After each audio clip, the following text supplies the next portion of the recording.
You are going to die from a drug overdose. But not today. Today, you're 23 years old. You're at a party. You have a good job, a girlfriend who loves you, a family that's proud of you. Someone just handed you a pill, Percocet. It'll make you feel amazing, they say. You're holding it in your hand right now. You're thinking it's no big deal. Just this once. Just for fun. You're wrong. In 3 years, you'll be homeless. In 5 years, you'll overdose twice. In 7 years, you'll be dead. Or you'll be in recovery, fighting every single day to stay alive. This is what it's like to be every drug addiction stage, and it starts the second you swallow this pill. You swallow it. The taste is bitter. You wash it down with beer. Your friend is watching you. Give it 30 minutes, he says. You're gonna love it. You go back to the party. You're talking to people, laughing, having a normal night. Then it hits. A warmth spreads through your body, starting in your chest, moving out to your arms, your legs, your face. Everything feels soft, comfortable. All the tension you didn't even know you were carrying just melts away. Your anxiety is gone. Your stress about work is gone. That fight you had with your girlfriend yesterday doesn't matter anymore. Nothing matters. You feel perfect, complete. Like this is how life is supposed to feel all the time. You look around the party and everyone looks beautiful. The music sounds incredible. You're talking to strangers like they're your best friends. You feel connected to everything. This feeling lasts 4 hours, then it fades, and you're back to normal. But normal feels wrong now, because you know what perfect feels like,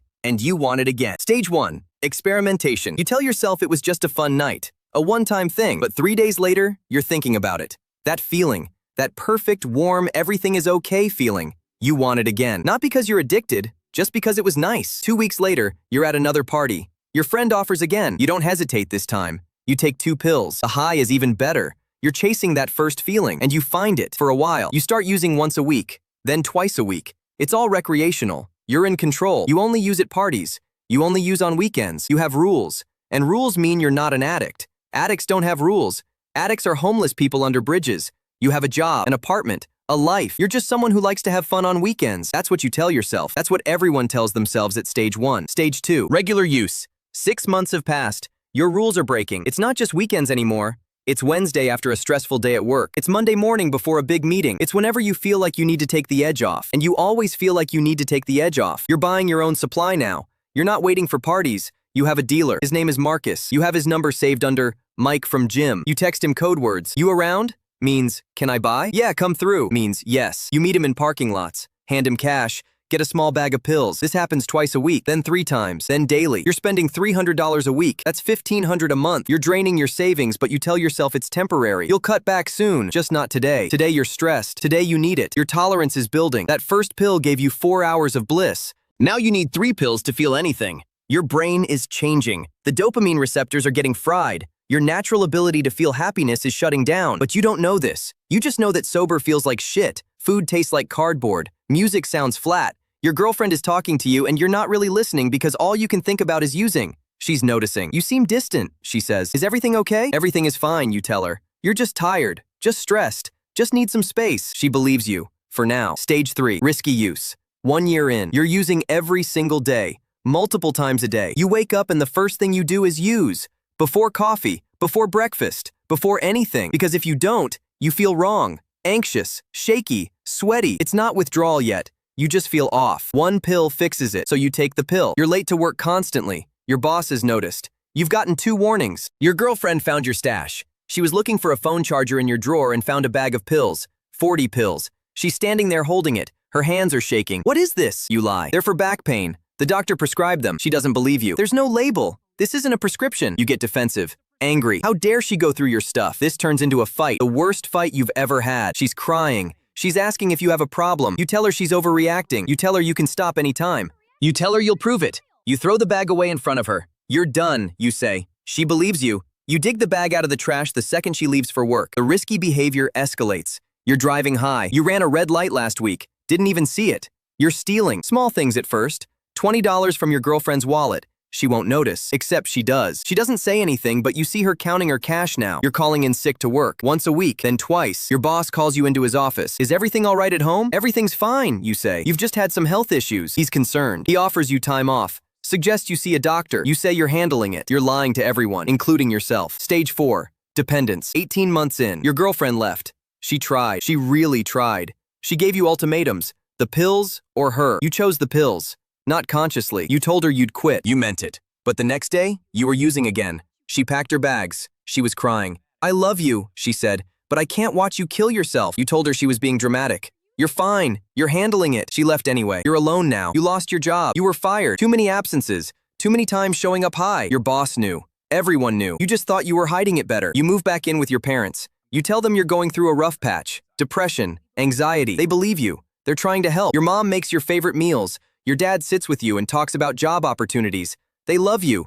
And you're lying to their faces every single day. You're stealing from them. $50 from your dad's wallet. Your mom's jewelry. You pawn it. She notices it's missing. She asks you about it. You tell her you don't know where it is. Maybe she misplaced it. She looks at you for a long time. She knows, but she doesn't want to know, so she doesn't push. You're using every 4 hours, not to get high, to not get sick. Because now when you don't use, you're in withdrawal. You don't call it that. You call it feeling under the weather. But withdrawal is what it is. Sweating, shaking, nausea, muscle aches, anxiety so severe you feel like you're dying. One pill makes it stop, so you take the pill. And 4 hours later, you need another one. This is your life now, a slave to a chemical. You've spent $25,000 in the last year. Your savings are gone. Your credit cards are maxed. You're borrowing money from everyone, parents, friends, old coworkers. You tell them it's for rent, for car repairs, for medical bills. Everyone believes you the first time. No one believes you the second time. Stage 5, addiction. 2.5 years in, you don't recognize yourself anymore. You've lost 40 pounds. Your skin is gray.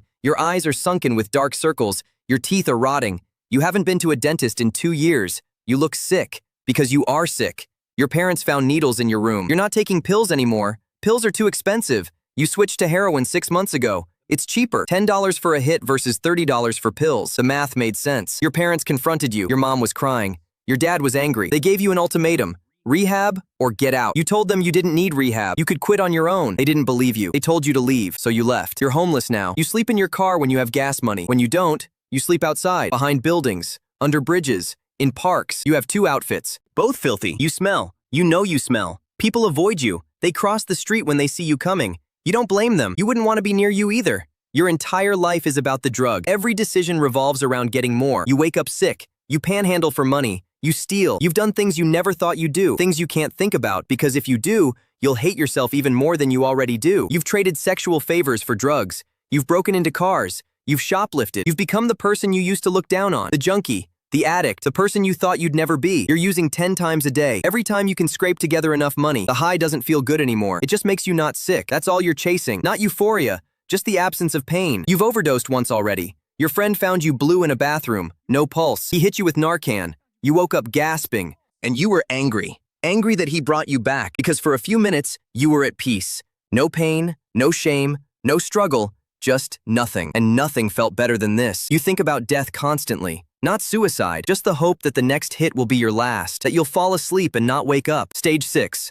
Rock bottom. 4 years and 10 months in, you overdose again. You're in an alley behind a convenience store. You're alone this time. You injected too much. Or it was laced with fentanyl. You don't know. You just know that everything is going dark. Your breathing is slowing. Your heart is slowing. You're lying on cold concrete. You can see the stars above you. They're beautiful. You haven't looked at stars in years. Everything is fading. This is it. You're dying. And part of you is okay with it. A woman finds you. She's taking out trash from the store. She sees you. She screams. She calls 911. The paramedics arrive. They give you Narcan, chest compression. You're not responding. More Narcan, more compressions. Your heart starts again. You gasp. You vomit. You're alive. You're in an ambulance. You're furious. Why did they save you? You didn't ask to be saved. At the hospital, they stabilize you. A social worker comes to your room. She's young, kind. She doesn't judge. She asks if you want help. You say no. You've heard this before. Rehab doesn't work. You've tried. Twice. You left both times after 3 days. Because rehab is uncomfortable. Withdrawal is hell. Facing your demons is terrifying. Using is easier. She gives you a card. When you're ready, she says,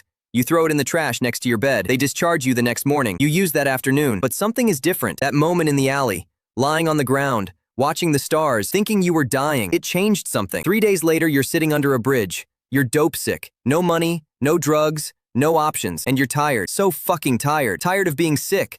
Tired of the hustle. Tired of the shame. Tired of disappointing everyone. Tired of being alive. You remember the card. You dig through your bag. You keep everything. Receipts, trash, anything. You find it. Crumpled, stained. You call the number. Stage 7. Detox. You're in a medical detox facility. A small room, a bed, a bathroom, cameras everywhere. They're monitoring you, making sure you don't hurt yourself. Because people do. In withdrawal, people hurt themselves. The first 72 hours are hell. Worse than anything you imagined. Your body is screaming. Every cell wants the drug. You're sweating through sheets. You're vomiting every hour. Your muscles are cramping. Your bones ache. You can't sleep. You can't eat. You just lie there shaking and crying and begging for it to stop. The nurses give you medication, Suboxone. It helps, a little, takes the edge off, makes it survivable. Day 4 is slightly better. You can stand without feeling like you're collapsing. Day 5, you eat half a meal. Day 6, you sleep for 3 hours. Day 7, they transfer you to residential treatment. 30 days minimum, maybe 60, maybe 90, depends on your insurance. You're terrified because your body is clean now, which means your mind is awake, and your mind is full of everything you've been running from. Guilt, shame, regret. Your mom's face when she found the needles. Your dad crying. Your ex-girlfriend who tried so hard to help. The friends you stole from. The people you hurt. All of it crashes down at once. You want to use just to make it stop, but you can't. You're locked in. And for the first time in 5 years, you have to feel everything. Stage 8. Early recovery. 90 days clean. You're out of residential. You're living in a sober house with 7 other guys. Rules everywhere. Curfew, chores, meetings. You have to go to AA or NA meetings every day. 90 meetings in 90 days. You have a sponsor, a guy named Marcus. He's been clean for 6 years. He tells you his story. It's worse than yours. Way worse. And he's alive. He's happy. He has a job, a car, a relationship with his family. You're starting to believe it's possible, but it's so hard. Everything is hard. You're learning to live without the drug, learning to feel emotions again. And emotions are overwhelming. You're angry all the time. You're sad. You're ashamed. You're scared. You cry more in early recovery than you did in 5 years of using because you numbed everything. And now you feel everything. You relapse. Day 53. You see your old dealer. You convince yourself you can handle just one time. You use. It's not even good. The high is disappointing, but you can't stop. You use for 4 days straight. You're back where you started. Your sponsor finds you. He doesn't yell, doesn't judge. He just says, "You ready to try again?" You are. You go back to detox. Start over. Day 1. This time you make it to 90 days. Then 6 months.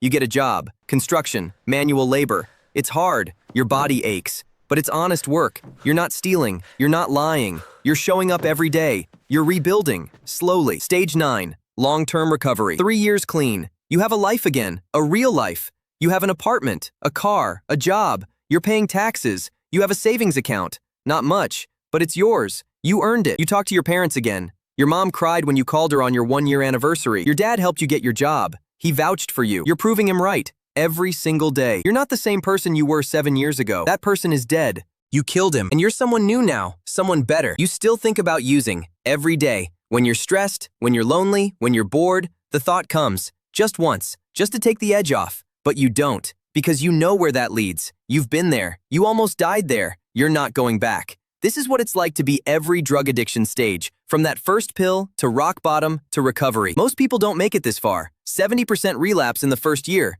90% relapse within 5 years. Overdose deaths are at record highs. Fentanyl is in everything. One bad batch, and you're dead. You don't get a second chance. If you're in stage 1, stop now. If you're in stage 2 or 3, get help. If you're in stage 4 or 5, you're dying. Call someone. If you're in stage 6 or 7, you're still alive. That means there's hope. One call can save your life. And if you're in recovery, keep going. One day at a time. You've survived the hardest part. Don't go back. You swallowed that pill 7 years ago, and it almost killed you, but it didn't. You're still here.